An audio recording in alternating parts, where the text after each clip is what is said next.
Muchísimas gracias a todos los compañeros y compañeras que dijeron sí a esta convocatoria, a esta invitación. Es nuestra cuarta edición de Éforo Acciones para el Trabajo.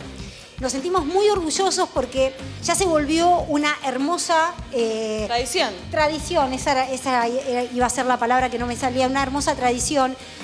Que casi culminar el año. En realidad estamos en octubre, todavía tenemos muchas actividades programadas desde nuestra fundación, pero que se da en el marco de muchas actividades, acciones que fuimos haciendo durante el año y que es como una culminación donde nos reencontramos con muchos de ustedes que hemos transcurrido el año con otras actividades en común, con otros encuentros, algunos stream, otros nos hemos encontrado en algún programa de nuestras, en algunos desayunos, algunas organizaciones de la sociedad civil que nos conocían por primera vez y que a través de las capacitaciones hoy también están acá acompañándonos. Amigos y amigas que también nos dijeron sí a la convocatoria de convertirse en, vamos a decir, expositores, panelistas. Bueno, vamos a decirlo de esa manera, pero nos da mucha alegría que esto se convierta en una hermosa tradición desde nuestra fundación. Les doy la palabra porque me quedo sin aire para contar un poco quiénes somos. ¿Quiénes somos, Fede Recaño? ¿Quiénes somos?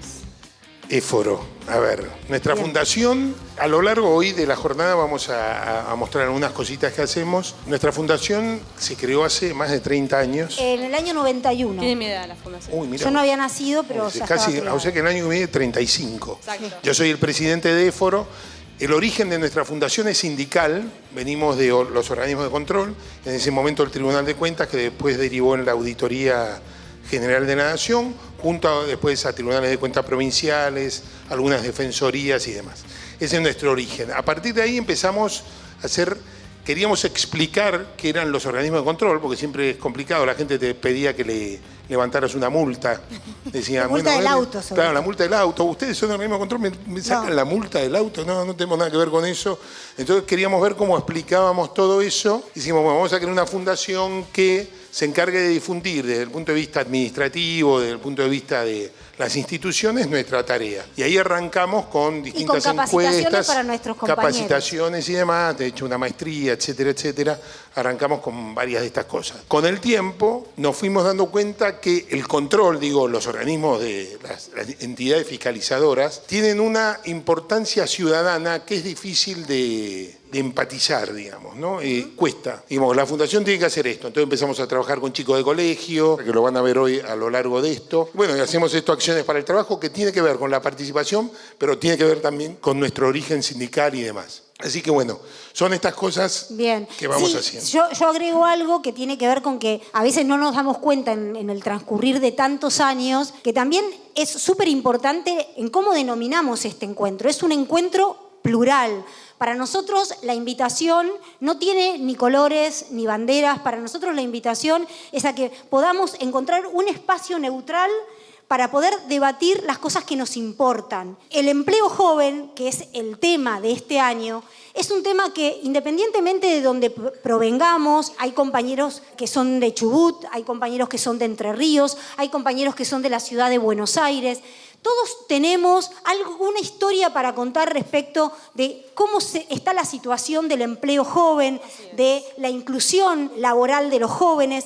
Y por supuesto, nosotros lo hacemos a través de nuestro programa Escuela de Vecinos para escuchar a los jóvenes. Sería muy contradictorio de nuestra parte proponer iniciativas y demás si no son los jóvenes los que nos despabilan de muchas de las cosas de cómo están atravesando el empleo en su juventud. Bueno, en este sentido es como que lo cuento como algo especial. ¿Por qué? Porque muchas de las cosas que hemos conversado con los chicos durante el programa, hicimos también algunas cenas y algunos desayunos para hablar sobre este tema también con especialistas, gentes de la academia, de las universidades, con jóvenes dirigentes también de diferentes partidos políticos políticos, y nos alegra muchísimo que hoy también nos estén acompañando compañeros y compañeras de diferentes espacios, porque a todos nos preocupan las mismas cosas y queremos también soluciones para los mismos problemas. Así es, así que bienvenidos, bienvenidas. Nos proponemos discutir sobre este tema en 2 paneles, que ya les vamos a contar de qué se tratan. Yo digo esto porque está acá Augusto, pero en la batalla del futuro,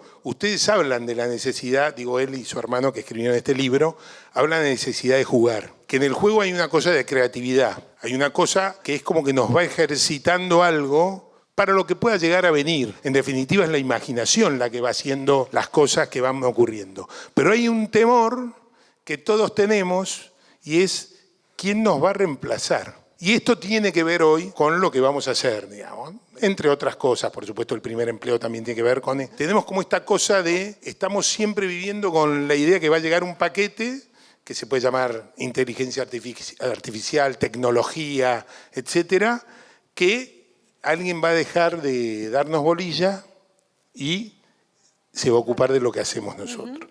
Así que, bueno, salió una conclusión. Salió espectacular. Salió bien. Bienvenidos, entonces, bienvenidas a Bienvenidos. Acciones para el Trabajo. Arrancamos, si les parece, Sí, con el señor. primer Por panel. supuesto, Marita por Olivares, supuesto. por favor, le invitamos a tomar el escenario. Aplauso.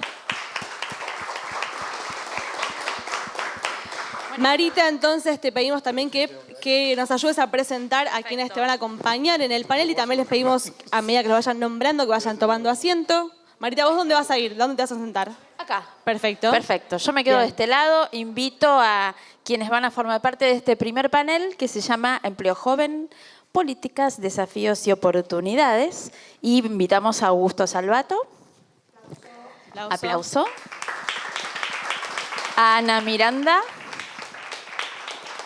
A Lourdes Puente. Lourdes. Puente. Y a Hernán Caram. Un asiento. Ahí va, perfecto, sí, donde gusten. Bueno, bienvenidos a ponerlo todo porque el primer panel se lleva todo. ¿Estamos de acuerdo? Perfecto. Bien, Empleo Joven, Políticas, Desafíos y Oportunidades es el título del panel. Ahora vamos a empezar a hablar de eso. Ustedes saben cómo es esta dinámica. Cada uno tiene una pregunta asignada que fue conversada previamente. Después tenemos una pregunta que cada uno conteste y que es igual para todos. Cuando termina eso vamos a dar lugar al público y vamos a concluir este panel antes de pasar al segundo. Pero antes de empezar con la pregunta de cada uno, yo tengo una pregunta. Ya que es un panel de empleo joven, quiero que se remonten a ese momento. Quizás a él no le cuesta tanto recordar. Quiero que se remonten a ese momento y que se acuerden que cuál fue la sensación de ese primer empleo joven. Esa cosa que sentimos la primera vez que tuvimos que salir a tomar acción sobre una cosa y un mundo desconocido. Bueno, ¿qué tal? Buenas tardes. Gracias, Carla, por la invitación. Bueno, no, a ver, yo me acuerdo, mi primer empleo fue vender tiempo compartido. Y me daba un vértigo tremendo porque una cosa es vender algo que vos conocés y podés sostener y otra cosa es vender algo que no sabés en el fondo del alma si eso va a servir para algo. Y si lo tenía que vender, le iba a vender, a tratar de vender a mis cuñados o a mí.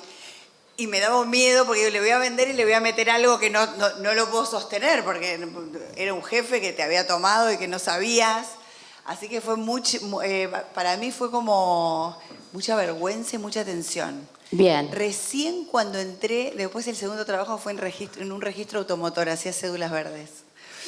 Y ahí fue distinto porque fue más estable, ¿no? Era más administrativo. Sí. Pero ese primero que tenía que salir a vender, que yo hoy no vendo, pero nada, Sí. Eso me costó mucho. La sensación pero también la sensación de querer hacerlo porque yo estaba estudiando sola acá, mi familia vivía en el interior, tenía que ganarme algunos mangos para sostenerme, así que había que hacerlo, pero cada vez que tenía una entrevista y tenía que tratar de vender algo, creo que me moría. Qué momento, ¿no? Creo que me Sí. moría. Bueno, bien.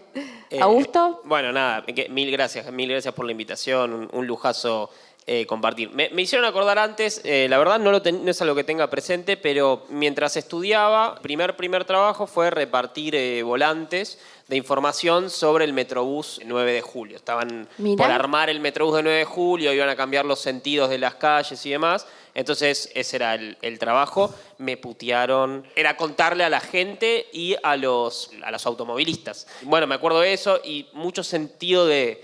Primero, miedo a no hacerlo bien y de responsabilidad por tratar de prepararlo bien, al punto de que había estudiado como todo un speech para abordar a la gente y todas las posibles preguntas que podía tener. Por ejemplo, me acuerdo a dónde se van a llevar los árboles que están en 9 de julio. Los iban a trasplantar en algún lado, no sé si lo habrán hecho. Miedo Fue el tema responsabilidad. los árboles. Gracias. Bueno, muchas gracias por la invitación. Qué gusto estar aquí esta noche. Hay un tema para mí y es que tengo una diferencia, es que yo me dedico a estudiar empleo joven hace muchos años, o sea que lo pensé 20.000 veces, lo que voy a contestar.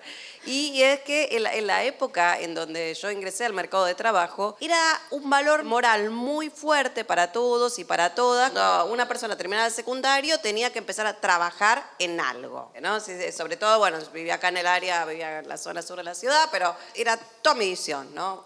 Trabajaba de algo, a lo que fuera, diera lugar. En mi caso me tocó una pequeña empresita familiar. Lo que sucedió en el medio fue que yo dejé de ponerme la ropa que usaba para el secundario para empezar a usar la ropa que usaba en este primer trabajo, donde nos teníamos que vestir bastante más formalmente de lo que usamos hoy, ¿no? Porque en esa época todavía, no sé si los más veteranos vamos a acordar, estaba mucho la obligación del traje, ¿no? Era como había mucha formalidad en los ambientes laborales, pero también sucede que yo hacía esto durante los veranos, anteriormente. Entonces, hay un asunto también que había algo donde yo he sentido que fue cambiando, digamos, he pensado muchas veces que fue cambiando la forma en que toda la sociedad en sí pensamos en el empleo de los jóvenes.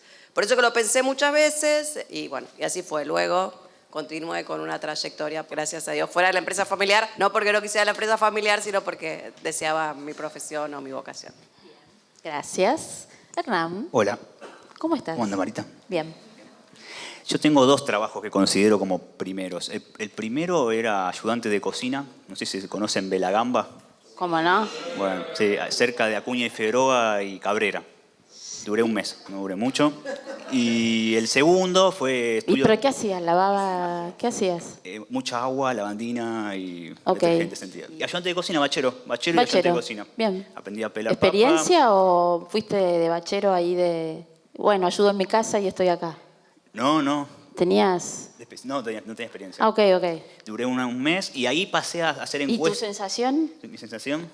como bachero? Me gustó la gastronomía porque te mantiene, es un ámbito de mucha actividad. Ok. No podés parar.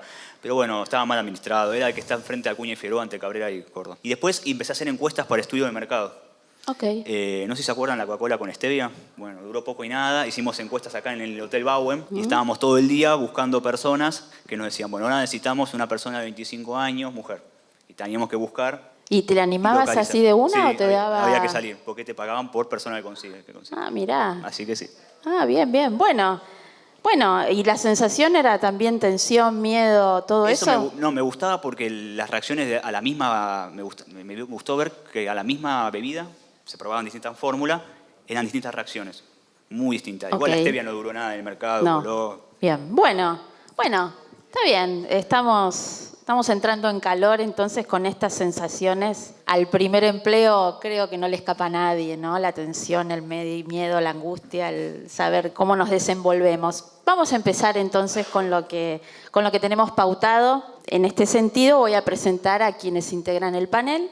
Vamos a empezar con Augusto, ¿te parece bien? Porque estás como el primero en el renglón, así que yo soy obediente. Vamos con Augusto, que lo presentamos. Augusto es emprendedor y consultor y analista de tendencias de futuro del trabajo y transformación digital, con foco en cómo las tecnologías están cambiando la economía y las oportunidades de empleo. Presentándolo a Augusto, les vamos a hacer la pregunta que tenemos para él, desde tu experiencia y analizando tendencias de futuro del trabajo y nuevas tecnologías.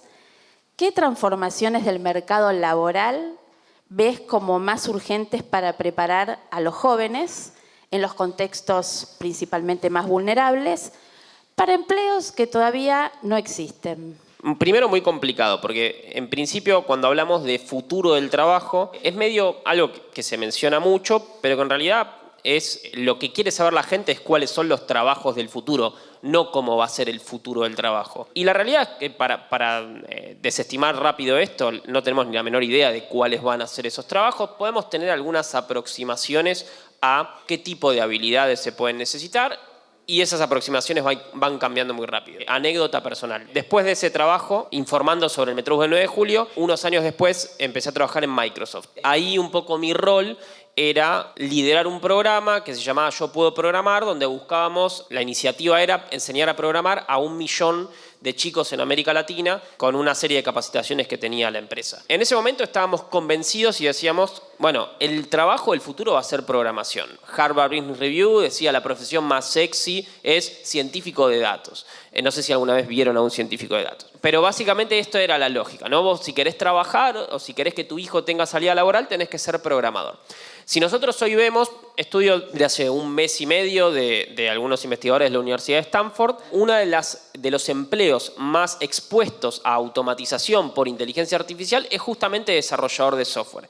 Y lo que vemos en ese estudio es que las empresas en Estados Unidos están dejando de contratar desarrolladores de software junior, así como otras profesiones que también están expuestas a la AI, entre ellas abogados juniors, contadores juniors y personal de atención al cliente, de vuelta, juniors, en relación a la temática que venimos hablando. Entonces, primero, lo que tengamos para decir sobre cuál va a ser el trabajo del futuro, tómenlo con miles de pinzas, porque la realidad es que hoy, hace 5 años, cuando hablábamos de este tema, no existía la inteligencia artificial generativa, entonces no podíamos saber que una herramienta iba a poder programar tan bien como un desarrollador junior. Segundo punto importante, hay una tendencia que estamos viendo que, de vuelta, es la foto. No tiene por qué ser parte de una película que vaya a continuar, pero es que en las ocupaciones expuestas a la inteligencia artificial, el empleo junior es el que está como más afectado. No así como podría parecer de forma intuitiva el empleo más senior. De hecho, en profesiones expuestas a la AI,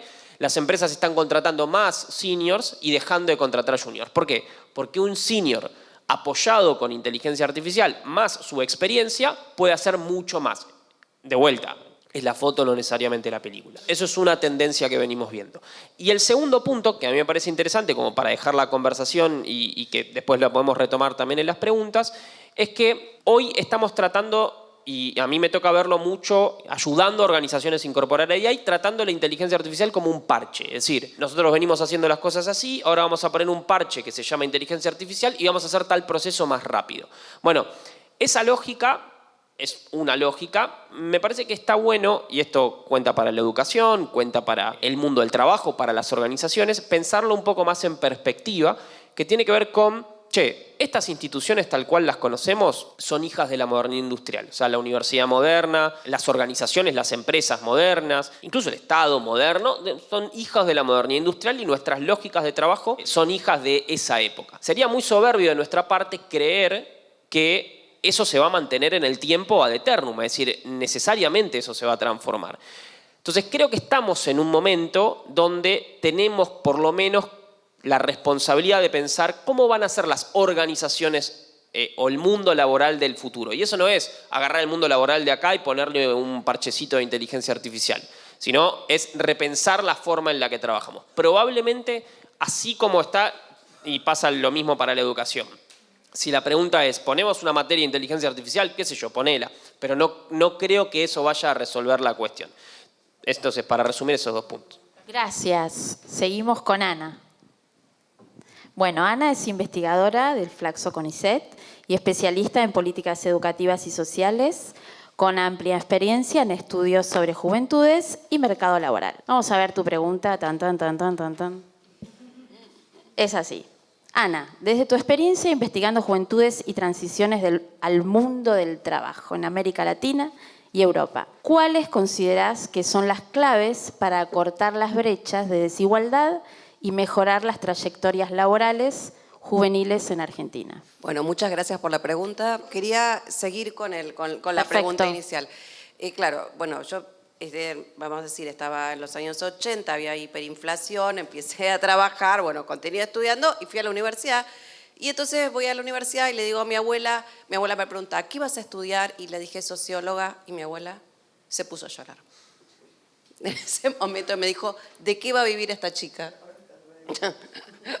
Bueno, y a mi papá, no, a mí no me dijo, ¿de qué va a vivir esta chica? Bueno, ella está, obviamente, como todos estamos y todas las generaciones más veteranas, estamos siempre preocupados por el futuro de las nuevas generaciones. Yo he hecho esto y en mi equipo de investigación hemos hecho de esto un tema de estudio y formamos parte de una red también, por eso venía un poco la pregunta del carácter un poco transnacional, porque formamos parte de una red de conocimiento que funciona en distintos países y con los que tenemos colegas con los que interactuamos hace muchos años. Ahí yo voy a discrepar en un asunto, porque además de eso tengo otra anécdota personal. Tengo una compañera que fue parte de la fundación de uno de los programas que tenemos en Flaxo actualmente, de estudios y relaciones del trabajo, que trabaja en el Vaticano, ¿no? Trabaja con el Papa.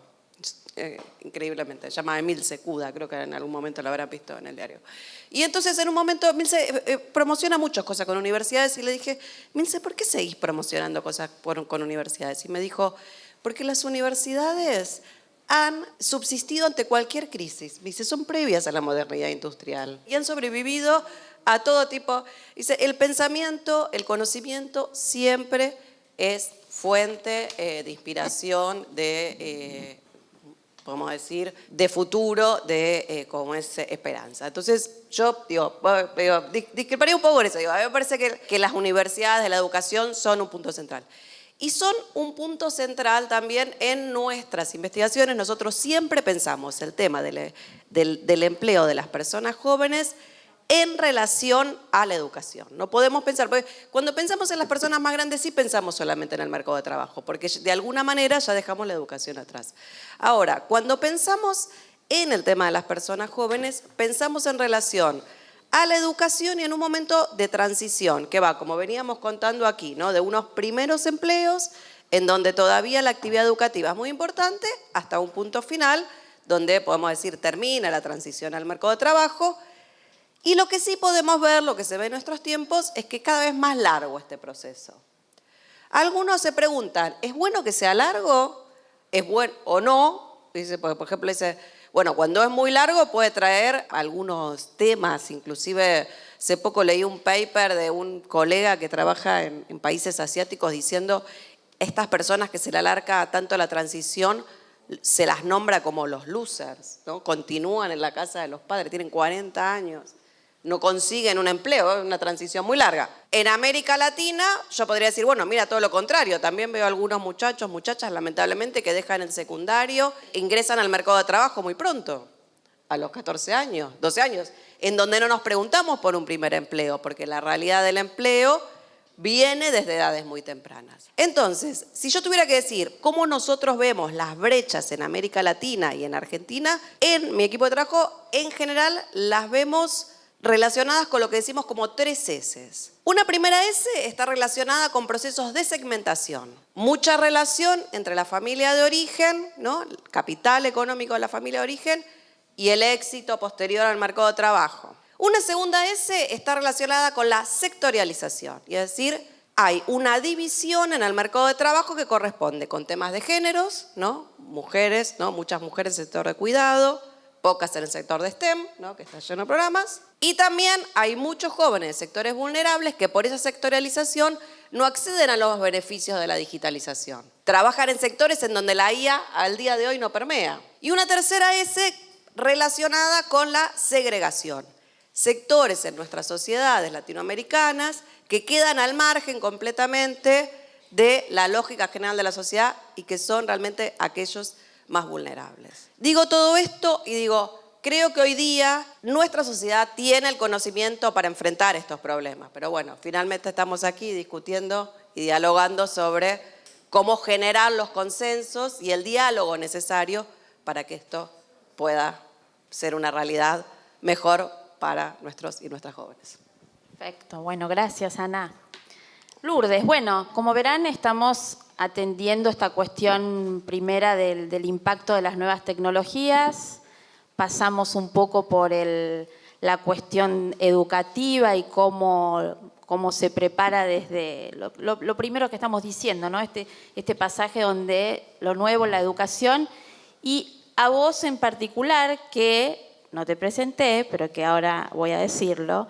Lourdes Puente es politóloga, doctora en Relaciones Internacionales y directora de la Escuela de Política y Gobierno de la UCA. Ha sido directora nacional de Inteligencia Estratégica Militar y enseña temas de estrategia y relaciones internacionales con experiencia en articulación institucional. Entonces, creo que la pregunta para vos justamente apunta a lo que tiene que articular, ¿no? Es decir, cómo estas cuestiones del empleo joven, la trayectoria, el nuevo impacto, la necesidad de articular entre los distintos actores para, bueno, que esto de alguna manera camine, funcione, esté en movimiento. Bueno, la pregunta es buenísima porque no es que tiene que pasar, o sea, es casi urgente que eso suceda. Pero me gustaría, ya que me tocó tercera, retomar algo que dijeron ellos para hacer de base a la respuesta. Creo que la educación no acaba en el momento de la juventud, que justamente lo que nos plantea este momento es que la educación tiene que ser continua. Y eso es donde yo creo que apuntaba un poquito Augusto, que puede cambiar la forma de educación. No es que no haya universidad como sentido del saber, me da la impresión, sino que hoy necesitamos una educación continua, hay que replantear eso desde algún lugar, ¿no? Me parece eso por un lado. Después, el otro tema que me parece que hay que tenerlo como base y que un poco abona esto que decía que no podemos predecir tanto, es que está cambiando mucho el orden social en general. No puedo hablar acá de todo lo que siento que está cambiando la sociedad y ahí si tenemos una socióloga tampoco me animo, pero sí lo que creo es que nos cuesta imaginarlo porque está cambiando la familia, está cambiando el orden productivo. Si no veamos la cantidad de formas de producción que están ocurriendo fuera del Estado, está cambiando la forma en que nos organizamos, porque el Estado está en crisis justamente porque nos estamos uniendo por causas y no por territorio. O sea, hay un montón de cosas que están cambiando. Entonces, justamente en el tema del trabajo hay un debate muy fuerte en relación a qué pasa, porque los chicos jóvenes hoy no le dan el valor que le daban mis abuelos al trabajo. El otro día me tomé un Uber en Córdoba y el que manejaba me decía, yo trabajaba en una fábrica de 8 a 8. No puedo ser más feliz de haber renunciado y tener un Uber. Voy al jardín a buscar a mis chicos al colegio. Cuando quiero irme de vacaciones trabajo más. Y yo hablaba después con otro que estaba trabajando los temas laborales más tradicionales y decía, sí, pero ahí las plataformas que los quieren explotar. No, señor, el señor quiere tener otro tipo de relación con el tema del trabajo. Y nos cuesta con las categorías anteriores, o sea, nos onejamos con el que lo organiza, que probablemente trate de explotar, y bueno, tengo un montón de anécdotas sobre eso, pero en el fondo está cambiando la manera. A mí me asombra, mi sobrino abogado en una fiscalía re bien, larga todo, se va a Australia a trabajar de camionero por un tiempo, después cambia. Tienen otra relación con el ocio, otra relación con los amigos, otra relación. Entonces nos cuesta mucho, a las generaciones anteriores, como le costaba a tu abuela con vos, nos cuesta mucho imaginar el mundo que viene. Por eso también las empresas de tecnología están invirtiendo en ver lo del salario universal. No sé si va a estar tan vinculado el trabajo con el salario y con la manera de vivir. Digo, son todos un montón de preguntas que se van a disparar, que digo que están abajo de toda esta discusión también. Pero bueno, estamos hoy y tenemos que resolver el tema del primer empleo. Y el tema del primer empleo, lo que quiero decir es que no solo le está pasando a los sectores vulnerables. El otro día un amigo, bastante globalizado, que tiene muchos amigos de Harvard, me decía que un montón de amigos de él, padres que pagan $250.000 para que su hijo vaya a Harvard porque tenía el empleo asegurado, la tasa de empleo de esos chicos, que antes era absoluta, está en 50%. Entonces, el empleo está cambiando para todos. Y por lo que uno lee un poquito, las profesiones que vos dijiste no eran las profesiones de los sectores más vulnerables, eran profesiones de clases medias aspiracionales por lo menos. Entonces, ahí el cambio viene para todos, ¿no? ¿Y por qué esta necesidad de lo interinstitucional? Primero por esto que decía, el Estado está un poquito débil, solo no puede casi nada. Pero tiene un rol interesante, por lo menos hoy todavía, en todo lo que tenga que ver con incentivos. Y continuidad diría si tuviéramos un Estado burocrático. Tenemos un Estado muy patrimonializado, muy difícil de continuar políticas, tenemos que arreglar eso. Pero sí claramente tiene un rol en temas de incentivos. Si no articula con la escuela y si no articula con las organizaciones sociales, no puede sola, o sea, claramente no puede sola. Yo en una ONG que presido, intentamos después de pandemia, porque pensábamos este tema del empleo, ¿a qué lugar tenemos que ir para llegar al primer empleo? ¿Y a dónde fuimos? A los clubes. Argentina tiene algo maravilloso. Yo juego al vóley, todos los fines de semana me toca un club distinto. Les puedo asegurar, cada vez que entro me emociona la Argentina. Como cuando escucho a un jugador de fútbol de la Argentina hablando de su barrio y de su club. Argentina tiene eso que es maravilloso. No lo aprovechamos, porque ahí los tenemos. Yo me acuerdo que me decía un dirigente político del tema deportes, que a él le pasaba que que tenía a los chicos ahí hasta los 15 años y cuando tenían que salir a trabajar los perdía. Esa articulación es súper necesaria, y entonces nosotros lo que hicimos es, nos conectamos con la Universidad de Córdoba, que daba cursos gratuitos por el tema de la pandemia, y hicimos convenio en la Universidad de Córdoba con algunos clubes para que les diera a los padres y a los chicos de 16 y 17 años cursos y capacitaciones para que tuvieran empleo. Por supuesto que el esfuerzo que hace una ONG no sirve para nada, no sirve para nada, no tiene escalabilidad.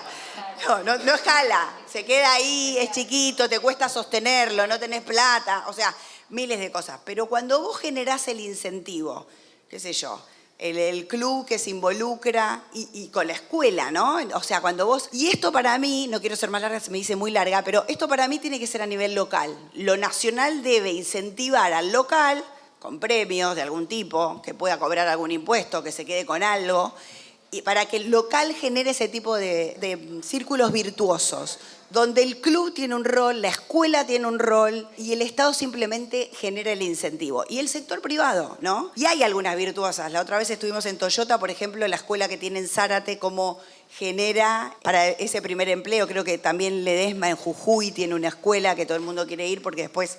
Hay algunos ejemplos pero no hay incentivos fiscales que promuevan que las empresas se involucren de esa manera o que los clubes la pasan, les cuesta un montón sobrevivir.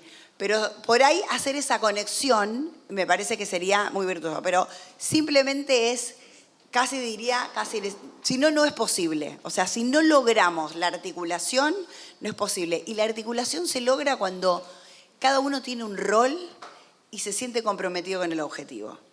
Si yo no me siento comprometido con el objetivo y no siento que pertenezco a ese lugar, y está demasiado forzado. Por eso hay un montón de cosas que hay que trabajar y entre otras es sentirnos parte del mismo lugar. Si yo no me siento parte de lo mismo, yo siempre digo, no es lo mismo hablar de los empresarios que de mis empresarios, o de los pobres que de mis pobres, ¿no? Es que cambia un montón. Listo, porque sigo. Bueno, gracias, Lourdes. Bueno, Hernán.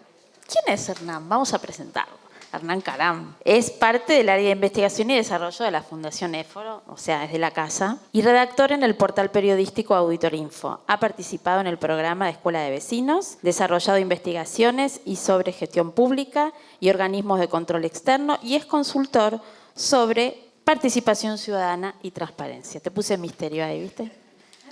Bueno, Hernán, en el año 2025 la Fundación Éforo, o sea, este año, elaboró un informe, ¿no?, sobre empleo joven en Cava. Y en eso queremos saber que nos cuentes un poco cuáles son lo que se observó en ese informe en particular referenciado a este tema que estamos conversando. Sí, efectivamente, este año trabajamos el tema, como dijeron acá, educación y futuro, y primer empleo en Cava, en la ciudad de Buenos Aires. Lo circunscribimos ahí. Y quisimos complejizar un poco más la mirada sobre la transición que es el paso del colegio, de la escuela, al mundo del trabajo. Entonces propusimos al gobierno de la ciudad la realización de un informe. Ese informe consta de 2 etapas, una parte quanti y quali. Quisimos comparar las dinámicas estructurales del mercado de trabajo en Nación y en Cava. Encontramos algunas diferencias. Las que más nos resultaron llamativas fueron que la cantidad de jóvenes para nosotros lo definimos como de entre 18 y 25 años que están atravesando sus primeras experiencias laborales, ¿no?, que cobran por debajo del salario mínimo vital y móvil. La mayoría, por supuesto, son informales, 65.000 aproximadamente, y 18.000 formales. Si no mal no recuerdo, el salario mínimo vital y móvil está en 322.000 pesos. ¿Sí? La tasa de desempleo pega más fuerte en esta población, hay que decirlo, triplica la de adulto, y también porcentualmente son más los ninis en Cava que a nivel nacional. por lo que vimos. Y 53.000 lo dio a nosotros. Pero la parte más interesante que propusimos hacer al gobierno de la ciudad fue una serie de grupos focales. Y ahí nos sentamos a conversar con personas que están atravesando sus primeras búsquedas o sus primeros trabajos, sus primeras frustraciones también. Y ahí encaramos varios aspectos, que acá algo de eso se dijo acá. En primer lugar, les preguntamos cómo creen que se descubre la vocación.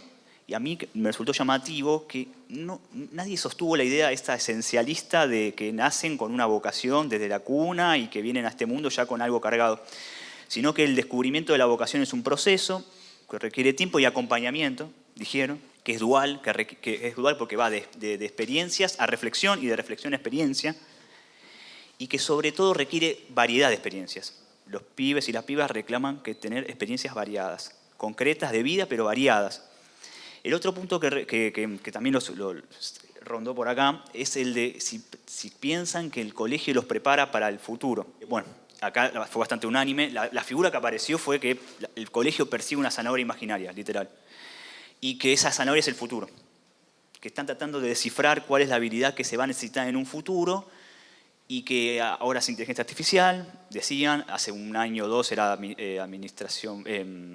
educación financiera, hace poquito era habilidades blandas, y que en ese esfuerzo del colegio por tratar de descifrar el futuro se relega al presente. Sienten como que no les dan las herramientas concretas para poder agenciarse actualmente. El otro punto que también rondó en la mesa es el de cómo fue sus primeras búsquedas, ¿no?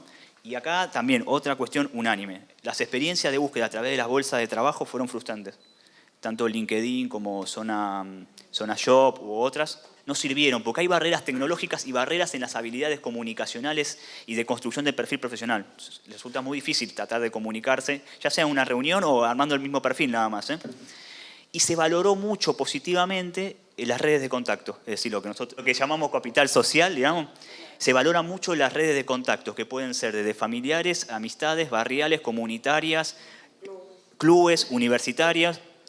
Había un caso de una persona que valoró mucho que la universidad tenga una bolsa de trabajo. Y el último punto que vimos es el de cómo se vende acá 5 o 10 años, porque ya que estamos siempre hablando de futuro, bueno, prácticamente ninguno creyó que iba a tener un trabajo formal, asalariado, nadie sostuvo eso, lo definieron prácticamente como la palabra fue así, utopía irrealizable, ya no forma parte de la expectativa o del imaginario futuro. Cuando le preguntaban, bueno, está bien, ¿cómo te imaginas? Entonces, bueno, y forzamos un poquito más la pregunta. La respuesta fue, bueno, equilibrando muchos trabajos, de alguna manera, encontrando una armonía indefinida, no se sabe, entre los cuales se podría insertar un proyecto personal y que a la larga ese proyecto se desarrolle y crezca. Esa fue la respuesta. En paralelo a todo esto, en el programa Escuela de Vecinos, nos juntamos con chicos de 16 años, es decir, de cuarto año en realidad, que todavía no tuvieron este fogonazo de salir al mundo del trabajo, y ahí pudimos tener conversaciones y acercamientos muy nutritivos para ampliar lo que vimos con gente que sí salió del colegio. Los pibes se juntan, debaten, hacen un diagnóstico y entre parte de ese diagnóstico hicieron 500 encuestas a gente de sus entornos educativos, gente de pares. Solamente el 37% sabe lo que quiere hacer cuando termine el colegio. Y hay una diferencia muy tajante entre los que saben y los que no saben. Los que saben muy bien lo que saben. Saben muy bien lo que saben, es decir, prácticamente tienen la carrera, la orientación. Los que no saben nada. Tienen un abanico muy amplio de posibilidades y están en un panorama de incertidumbre, ¿no? Marcado por una tónica de incertidumbre. Después preguntamos si la escuela les da el espacio para hablar de futuro, para debatir. No hay ese espacio, según los chicos.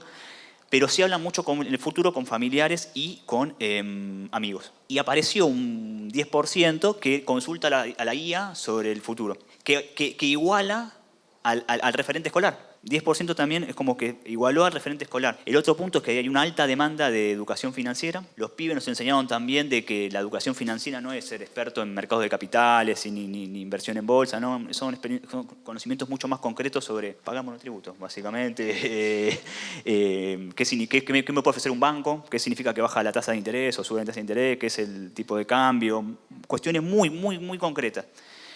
Y hicieron 15 entrevistas a referentes escolares sobre las ACAP y las prácticas profesionalizantes. Y una vez más ahí nos enseñan a nosotros, los pibes, haciendo las entrevistas, de que no es tan dialéctica la cuestión de sí o no en la práctica. Es decir, Hay una crítica, ¿cierto?, sobre las prácticas profesionalizantes, pero es constructiva. Nos ofrecieron visiones como para mejorarlas. Entonces, desde la Fundación hicimos 2 diagnósticos con 2 enfoques totalmente distintos que apuntan al mismo problema. Ese problema está visto de 2 lados distintos, obviamente. Desde 2 formas distintas llegamos a mismas propuestas. Los pibes propusieron cosas similares que salieron también de los informes de los grupos focales. Eso es interesantísimo porque aparte, otra enseñanza que tuvimos este año es que los pibes se sienten atravesados por esta problemática, se comprometen con la problemática, no se conforman con el diagnóstico, no quieren terminar con el diagnóstico, proponen propuestas y quieren ser parte de esa solución. Es decir, los legisladores se quedaron sorprendidos cuando llevamos las propuestas a la legislatura sobre el tema de ACAP, por ejemplo. Pensaban que ACAP era nunca más, como que no iba a servir para nada. No, al contrario, las prácticas profesionalizantes. Entonces, ese proceso de ida y vuelta entre un informe técnico y entre a ver cómo los pibes mismos generan la información de su propio diagnóstico, una situación que les va a afectar dentro del futuro inmediato, nos dieron propuestas muy similares entre sí. Muchas gracias, Hernán. Bien, bueno, quiero decirles, vamos a redondear después lo que se trabajó acá en este primer panel. Pero antes de cerrar, tengo un prompt para que ustedes respondan de la forma que les parezca, digamos, en ese sentido. Si tuvieran que priorizar una sola acción concreta y viable para 2025 que impacte de manera masiva en el empleo joven, para 2025 y después, ¿no? ¿Cuál sería y qué? Una acción concreta y viable que impacte de manera masiva en el empleo joven. ¿Cuál sería y por qué? Las propuestas que surgieron de los pibes son muy similares a las que también se sugirieron en los grupos focales. Uno fue presentado al gobierno de la ciudad, el informe está en la página si lo quieren ver, se presentó al gobierno de la ciudad y las otras propuestas de los pibes fueron a los legisladores. Y básicamente la que a mí me gustó porque es micro, pero es un detalle que lo vieron los chicos, ¿no? Es que ¿por qué el colegio tiene que salir a buscar para las prácticas profesionalizantes todo este entramado de contactos con empresas e instituciones para realizar las prácticas profesionalizantes? ¿Por qué no centraliza esa base de datos del Ministerio de Educación a través de la articulación con el Ministerio de Economía? Y entonces el colegio se libera de alguna manera de esa tarea y al mismo tiempo se armaría una base de datos mucho más variada en términos de experiencias. Siempre está el caso, ¿no? Personas que tienen una inclinación mucho más artística las llevan a hacer tareas de archivo en un estudio contable o jurídico. Eso es una. La otra enseñanza de los pibes es yo quiero que me enseñen cómo manejarme en el futuro, pero háganlo con tiempo, no en el último año, los últimos 2 años. Que sea un proceso que propusieron desde segundo año como talleres muy chiquitos en el que se desarrollen no solamente qué querés saber con un test, sino que se permita un momento de exploración para descubrir la vocación. Y la otra que sugirieron, que también está haciendo los grupos, son los incentivos impositivos a las empresas para que incorporen a la población joven, pero que las empresas, no sé cómo, eso está bueno en términos propositivos, que entiendan que es un proceso de aprendizaje por parte de la persona que contratan. Que cambien la cultura, por lo menos que el vínculo que tienen con el personal joven, distinto. Eso fueron las propuestas que surgieron, que están muy en diálogo con las de los focus group. ¿Vos con cuál te quedás? Con la de Una, y decime. para mí es atractiva la base de datos porque no implica... O sea, una especie de Tinder, empresas, claro, alumnos. Es decir, colocar al Ministerio de Educación como conexión de las parte liberar a la escuela de la tarea. Perfecto, bien. No, la verdad no lo tengo claro. O sea, creo que de lo que se decía, no sé si es una acción concreta y rápida, pero existen mucha necesidad, especialmente en pequeñas empresas, en startups, en emprendimientos tecnológicos. Existe mucha necesidad de trabajadores jóvenes. Naturalmente en ese tipo de empresas hay una tendencia natural a la formación y al aprendizaje muy rápido, y esos son muy buenos disparadores. Pero generalmente ese tipo de empresas, por su conformación, no terminan aplicando este tipo de programas, incluso no aplican a incentivos fiscales vinculados ni con contratación ni con formación. Estamos hablando de microempresas y startups, empresas que capaz no tienen ahí tanta si se quiere, formalidad para aplicar a un programa, ni siquiera. Es decir, ni siquiera para aplicar a un beneficio de la ley de economía del conocimiento. Entonces, me parece que incorporar un poquito más a ese tipo de empresas a la conversación puede estar bueno. Bien. ¿Ustedes? ¿Ana? Sí, bueno, felicitaciones. Bueno, perdón antes por el disenso. Estamos en un momento en las universidades que tenemos un corazón muy... Pero aprovecho porque no lo aclaraba. Yo en realidad a lo que me refiero, cortito, pero yo hice mi maestría en la Universidad de Salamanca. Cuando llegué, era 2018, los tipos festejaban 800 años de historia. No sé, ¿hay uruguayos acá? Perdón, ¿hay uruguayos? ¿No? ¿Sí? ¿Más o menos? Bueno, perdón, pero es como los uruguayos contando los mundiales. ¿Vieron que dicen que tienen como 4 o 5 mundiales? Bueno, eso es un poco las universidades europeas contando los años. Es decir, la Universidad de Salamanca no es lo mismo del siglo XVII. Y en esa universidad, en la universidad medieval, la lógica de la universidad formándote para el empleo no existía. De hecho, la gente que iba a la universidad ni siquiera pensaba en trabajar. Te iba a decir, trabajar era de pobres, pero en realidad ni siquiera era de pobres, porque la categoría pobres tampoco estaba muy clara. Entonces, a eso me refiero, o sea, como el hecho de pensar la universidad como la instancia de formación para el empleo, probablemente en el futuro quizá no sea así, quizás sí, pero quizá eso es lo que pongo en cuestionamiento, no tanto el hecho de que la universidad exista o no. Bien. Me lo podemos ir charlando. Después seguimos charlando, claro. Sí, lo que pasa es que, bueno, las universidades es un tema también, me acuerdo que una vez hablaba con él y me dice, bueno, es un tema también, vieron, de sector. En las universidades actualmente estamos atravesando una crisis muy profunda, bueno, y no solamente en Argentina, vamos a decirlo, ¿por qué no? También en el sector del conocimiento, entonces ahí es donde no podemos evitar quienes estamos ahí nuestra defensa. Yo quiero felicitarlos por el estudio, porque la verdad que los resultados son increíbles. Las mejores prácticas sobre la investigación en juventud siempre están relacionadas con incorporar la visión de las personas jóvenes, así que felicitaciones, estoy completamente de acuerdo. Quiero decir que en algún momento hicimos algo parecido dentro del gobierno de la ciudad en el periodo de la crisis, desde en ese momento era Ministerio de Educación, Secretaría de Educación, habíamos armado un programita por el cual era la crisis de 2001, las escuelas no tenían recursos y entonces se intercambiaban recursos entre sí. Y eso formaba parte también del sistema. En ese momento se llamaban pasantías, hoy se llaman prácticas profesionalizantes son obligatorias, pero formaban parte de un ecosistema en donde también las escuelas formaban en sí mismas. Yo creo que hay mucho por hacer. Hay mucho por hacer, hay mucho donde podemos apostar, hay muchos ecosistemas que podemos crear, pero en todos los casos creo que la primera acción que tomaría es el fortalecimiento específicamente de la escuela secundaria. Cuando digo el fortalecimiento de la escuela secundaria, quizás refiero de vuelta a estas 3 categorías que usa mi equipo de investigación, que están relacionadas con evitar la segmentación, que muchas veces vemos dentro del sistema educativo, evitar esta sectorialización también, ¿no? Que también vemos dentro del sistema educativo, cuántas veces vemos los desafíos de la escuela técnica en la incorporación de mujeres, por ejemplo, ¿no?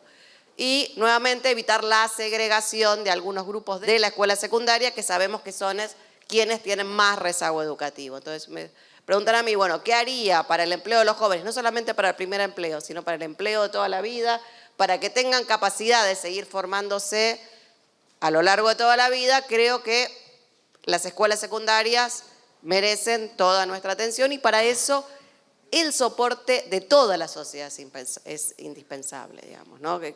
Creo que tenemos que poner más a la educación en el foco de nuestra acción pública. Bueno, no sabía que iba a aprender tanto, Carla, gracias.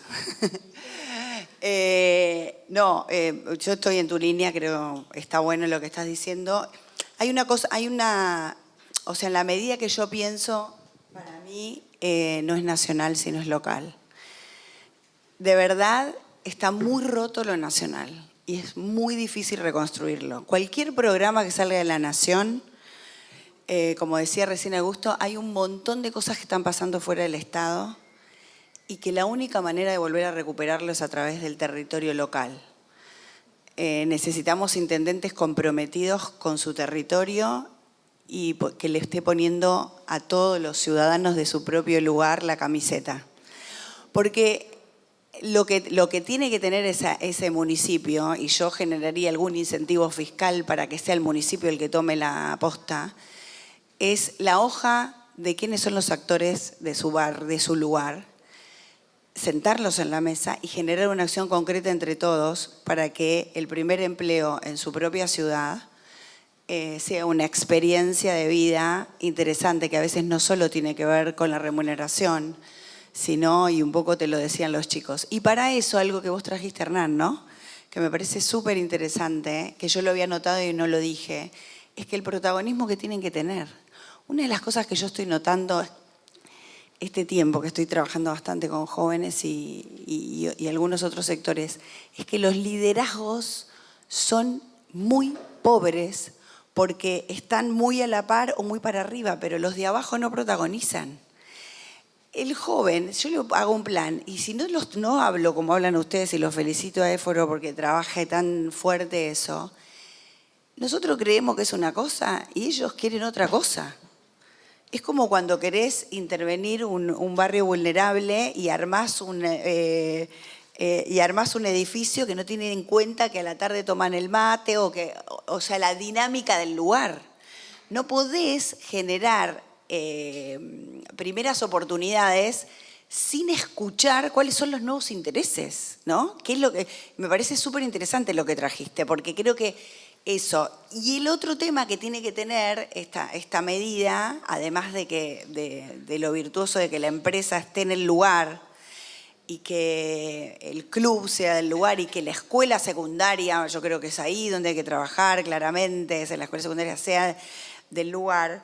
O sea, es esa sensación de que todos estamos trabajando para el mismo espacio, ¿no? Que nos sentimos parte de algo. Yo siempre doy el ejemplo porque yo soy refutbolera.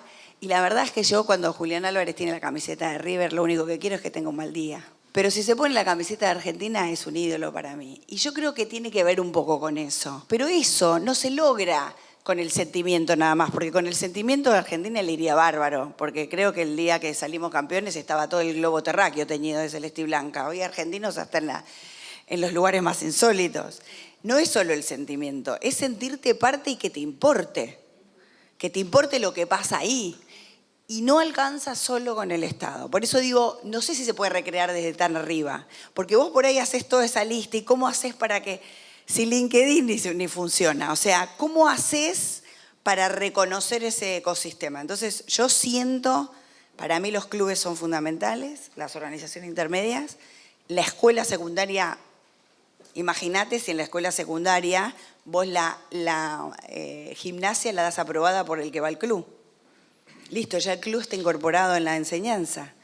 Y la responsabilidad que te da con eso. Y si además el acompañamiento al primer empleo no lo hace un adulto, lo hace uno que antes pasó. Y son los propios jóvenes los que protagonizan ese cambio. Pero es otra mirada, es que protagonicen lo de abajo, no que yo me lleve todo porque así gano la próxima elección. Sino es porque a mí me importa que eso suceda. Por eso digo, hay un cambio que se tiene que generar. Para mí en Argentina va a pasar. Porque los argentinos tenemos esa idea de comunidad muy incorporada, somos súper gregarios, queremos nacer y morir en una familia. Nos pasa eso, no importa qué tipo de familia, puede cambiar el tipo de familia. Pero yo hablaba el otro día con 2 amigos gay y me hablaban de la familia que armaban y me parecía que solo en Argentina se dan esas cosas, que estamos pensando en familia y en club y en barrio y en la sala los domingos. Argentina tiene eso, lo que pasa es que no lo estamos pudiendo poner en potencia. Y para mí, para este tema, es el lugar donde solamente como sintiéndonos comunidad lo podemos hacer. Bien. Bueno, gracias. Ahora vamos a abrir unas preguntitas que quiera hacer quienes nos acompañan. Hola. Bueno, la estaba ordenando recién un poco la pregunta, a ver qué piensan. Después de escucharlos, hay algo que me queda resonando, que es que siento que hay como, más allá, entendemos que hay una crisis generalizada, digamos, como que hay una transformación en el mercado del trabajo y en las sociedades y que todo eso necesita como juntarse en algún punto. Y la sensación que me queda finalmente es, parece como si hubiera una necesidad, una búsqueda por parte de lo que es el mercado del trabajo y otra necesidad y otra búsqueda por parte de las juventudes. Y como si en el medio faltara algo que pudiera como congeniar esos dos universos. No sé si se entiende la pregunta a dónde quiero ir, pero ¿cómo ven eso? O sea, ¿ven que existe ese desfasaje entre lo que se busca y lo que se busca desde el lado empresarial o desde el lado estatal, no importa, desde el mercado del trabajo en su generalidad y desde lo que buscan las juventudes, entra en conflicto eso? Yo voy cortito. Creo que depende mucho también de cuando hablamos del mercado del trabajo, de qué tipo de organizaciones, porque de vuelta hay todo un tipo de organizaciones que capaz están mucho más adaptadas a esta idea de flexibilidad, trabajar desde donde quieras, de tener vacaciones ilimitadas, o sea, como andar pasando por diferentes cosas o trabajar un poquito para mí, otro poquito para otro. Hay organizaciones que están más adaptadas a eso. Ese tipo de organizaciones, y a mí me toca trabajar con muchas de ellas, quizás hoy no tienen tan claro qué es lo que necesitan de la otra de la persona que van a necesitar dentro de 10 años, pero sí muy fuertemente la capacidad de aprender cosas nuevas. Es decir, no me importa si es politólogo, si es filósofo, si es sociólogo o si estudió sistemas, como me importa mucho más esa capacidad de aprender.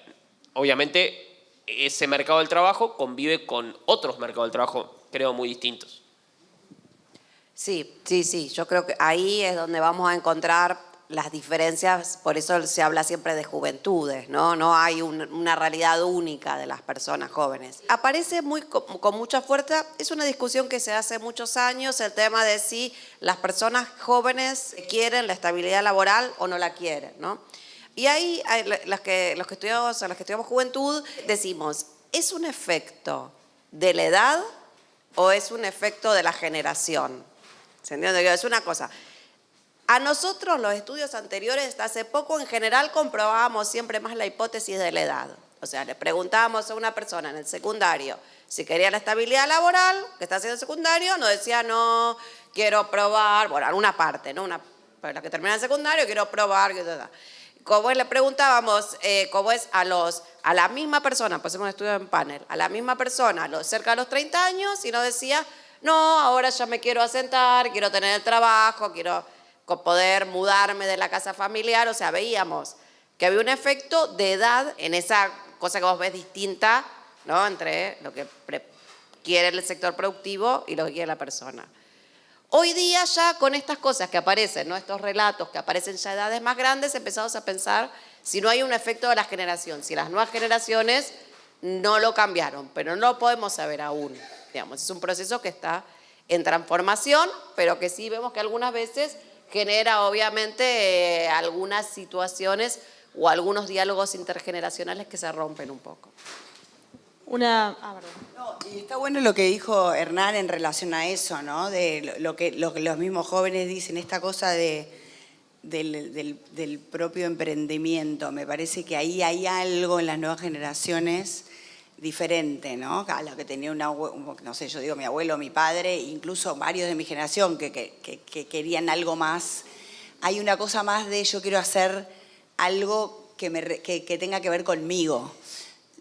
Porque, bueno, me acuerdo la anécdota de uno que contaba este tema de que el trabajo dignifica al hombre y una que estaba haciendo ladrillos le decía, el trabajo que te gusta será el que dignifica, porque a mí no me dignifica esto, me da solo la comida. Digo, hay algo ahí en relación a hacer algo que tenga que ver conmigo que está como cambiando. Me estoy acordando ahora de un guía en un país del exterior que me contaba que había ido como bioquímico, doctorado en no sé qué, y ahora estaba haciendo música a la noche, o sea, cambió completamente y no, alguna vez voy a volver porque yo estaba investigando algo re interesante, pero se puso a hacer música. Digo, me parece que hay algo, pero tenemos que ver, como decís vos, no está tan claro. No sé si el mercado laboral va a estar tan ligado a alguien que tome gente o un poco lo que van haciendo otros, ¿no? Cada uno. Bien. Una pregunta más. Ay, tenemos muchas preguntas. Vamos a hacer una cosa. Levanto varias y ustedes responden, ¿les parece? ¿Vos tenías una pregunta? Dale. Bueno, Ana, te escuchaba con la anécdota personal tuya, me pasó algo parecido cuando decidí estudiar historia, esto del llanto familiar, y en ocasión de eso, consultarle a Salvato, vos habías hablado de que con esto de la IA se rediscutían por ahí algunas carreras y consultarte si las habilidades blandas toman ahora un nuevo valor o las carreras humanísticas en base a eso. Y viendo el nombre del panel, que la última palabra es oportunidades, me quedó un poco picando cómo generamos oportunidades en esta vinculación virtuosa club-escuela en un contexto donde el Estado Nacional se retira de muchas de sus obligaciones, cómo generamos oportunidades en las barriadas más profundas, en los sectores más vulnerables, donde no hay mucho para elegir en esto de la vocación, del mandato familiar a que estudiamos, si tenemos o no determinadas herramientas, donde la oportunidad es casi inexistente y esto del contexto del Estado ausente, ¿cómo generamos? Si son redes locales, si es la escuela, si es el club. Por supuesto que por ahí no es una respuesta corta, pero bueno, si estamos pensando en eso a la hora de pensar el primer empleo. Hace un par de años se viene hablando mucho de temas de cómo se empiezan a revalorizar las habilidades blandas, entre otras cosas, como es medio rara la distinción habilidades blandas o habilidades duras, pero como entre otras cosas porque los conocimientos más específicos van cambiando todo el tiempo. Entonces, bueno, vos aprendiste a programar en un lenguaje, entonces eso no tiene tanto sentido como tu capacidad de aprender nuevas cosas. Entonces, efectivamente hay algo importante ahí, que yo creo que se combina con otro elemento que también es muy interesante, que tiene que ver con la lógica de... Hay una discusión entre la especialización y el generalismo como habilidades para trabajar, que es muy interesante y que creo que eso choca mucho de vuelta con la lógica de la modernidad industrial, de decir, bueno, te vas a formar en esto y vas a trabajar en esto. Creo que eso es lo que está roto en el fondo. Entonces, esa transferencia de conocimientos que nos daban en algún momento, bueno, vos sos abogado y entonces sabés redactar esto, sabés esta normativa, sabés esto. Bueno, creo que el trabajo de un abogado es mucho más que ese set de tareas que en algún momento definimos como lo que tenemos que formar a alguien para que sea abogado. Y creo que ahí es donde las habilidades blandas, o lo que llamamos habilidades blandas, que para mí principalmente estamos hablando de autoaprender, de juicio crítico y demás, pero ese tipo de habilidades son muy importantes. Nosotros en la empresa, una de las empresas de la que soy socio y trabajo en proceso de adopción de inteligencia artificial, tenemos un 60%, más o menos, un 60% son técnicos, es decir, de personas que estudiaron ciencias de datos o que trabajan programando, pero de ese 60% que son técnicos, más de la mitad de esas personas vienen de carreras de sociales o de marketing, es decir, hay una ruptura desde ese lugar donde la capacidad de autoaprender, de entender un problema y de traducir ese problema en una solución es mucho más importante que el lenguaje de programación que hayas aprendido. Levanto dos preguntas más y si quieren recuperamos lo de oportunidades. Voy para acá primero.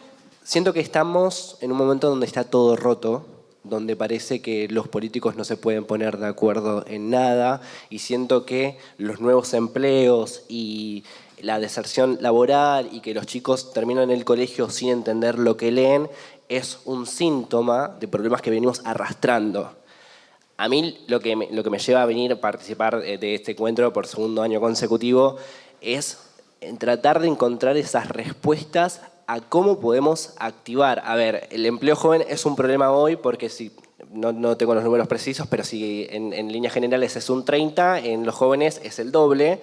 Pero ¿cómo hacemos con todos esos laburos que el día de mañana se van a perder o van a quedar obsoletos? Porque, por ejemplo, ahí tenemos en la Ilia, creo, no hay más cabineros de peaje, entonces como que hay que repensar un montón la sociedad, pero ¿cómo creen que nosotros o que ustedes en qué situación de su vida se encuentran activando para trabajar en esto?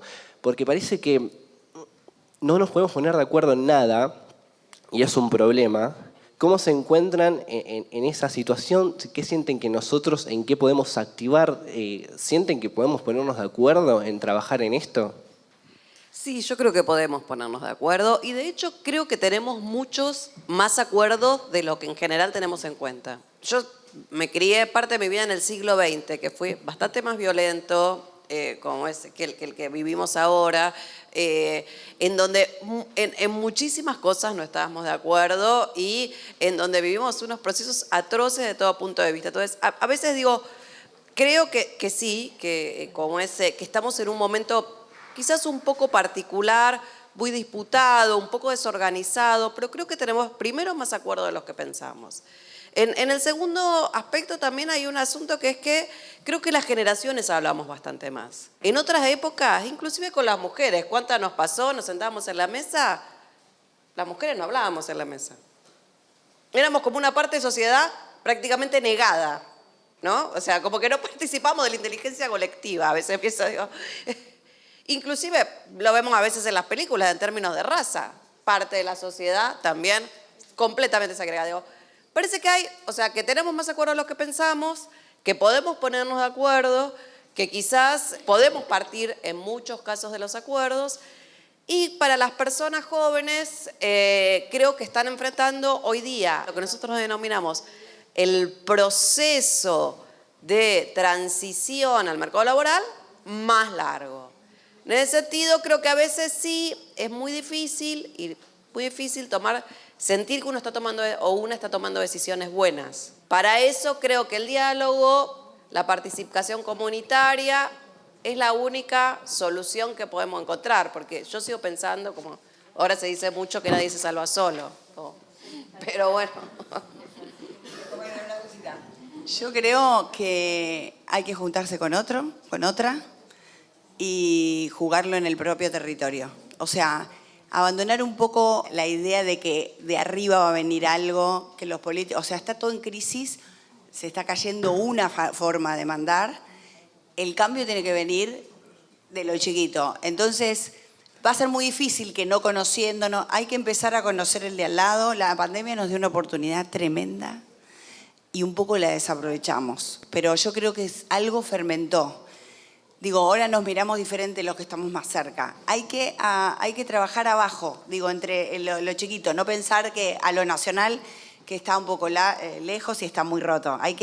Para mí, el cambio, coincido con ella que estamos de acuerdo en muchas cosas, pero es verdad que nos faltan muchos acuerdos necesarios. Ahora, lo veo difícil a nivel nacional. Yo creo hay que empezar por lo chiquito. Armar este tipo de cosas, pero en el barrio, en lo propio. Para mi gusto, algo aconsejable es dejar el teléfono un rato. Yo no sé, pero... Última pregunta de este bloque. Gracias, ¿cómo están? Soy Estudiantes Organizados, Naim. Siempre intentando plantear cuáles los impactos que puede tener la educación en esto, la educación secundaria. Justo antes habían hecho una pregunta sobre habilidades blandas, qué es lo que el mercado está buscando, si no es tanto las habilidades duras, sino la gente con capacidad de resolver problemas. Partiendo de esa base, ¿cuál creen que es el rol o los cambios que debería hacer la secundaria, la educación secundaria, para capacitar gente más en habilidades duras, en habilidades blandas, no tanto en habilidades duras? Que es lo que, sin duda, bueno, ya como dijo Agustín, creo, es lo que está pidiendo el mercado, no tanto conocimiento técnico específico. Yo creo que la secundaria ejerce una muy buena actividad enseñando lo que se denomina como actividades blandas. Digamos, ahí en la investigación educativa está lo que es el currículum oculto, ¿no? Que son todas aquellas cosas que la escuela te enseña y que no están puestas en el currículum de historia, digamos, ¿no? Y que son las... Hay mucha diferencia, si vos ves, entre una persona que terminó la secundaria y entre una persona que no terminó la secundaria, en relación a cómo se relaciona, cómo se expresa, digamos. Parece que hay mucho ahí.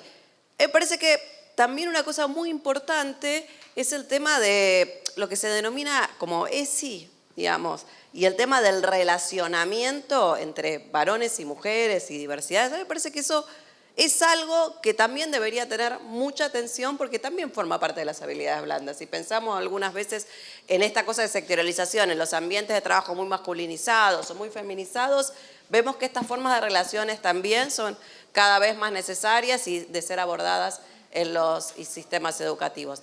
Y por último, bueno, está esta idea de trabajar por proyectos que se viene trabajando mucho, ¿no? En distintos espacios y que un poco tiene que ver un poco con la posibilidad también de pensar a veces en el autoempleo, que hoy día es una realidad, digamos, también en el tema de educación financiera. Yo creo que estas demandas también tienen que ver justamente por eso, porque estamos en un mundo con cada vez menos seguridades y donde cada vez más las personas necesitamos estos recursos para sobrevivir en estas nuevas formas, digamos, que tenemos de relacionarnos. Pero me parece que hay mucho por hacer, pero hay mucho que también vamos haciendo.